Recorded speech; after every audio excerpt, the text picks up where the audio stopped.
Sinadongpat na nga ang latest housemate na na-evict sa bahay ni Kuya.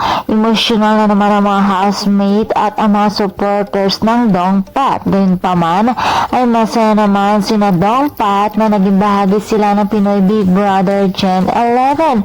At sa kanilang paglabas ay babaunin nila ang kanilang mga natutunan sa loob ng bahay ni Kuya.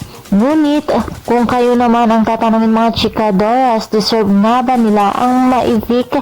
Well, para sa akin masyado pang maaga. But of course, Dylan also is my favorite housemate kasi hindi siya toxic. Samantala, naisalba naman ng taong bayan, sina Kai Colette, Rain Fiang, at Dylan. Ayun na nga si Dylan. Muli na naman nating abangan kung sino-sino nga ba ang susunod na nominado. Ngunit kahit na lumabas na sina Dongpa sa bahay ni Kuya, may naghihintay namang magandang opportunity sa kanila dito sa outside world. Actually, hindi ko talaga ina-expect na sina Dingdong at Patrick ang lalabas ngayong gabi sa bahay ni Kuya. Ang ina-expect ko it's either Colette, Rain, or Fiang.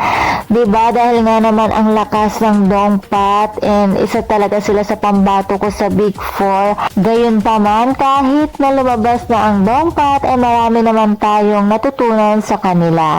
And that's all for mga chikadoras. Good luck na lang and God bless sa Dongpat dito sa outside world. And that's all for mga chikadoras. Please don't forget to like, share, and subscribe my channel. Thank you for watching.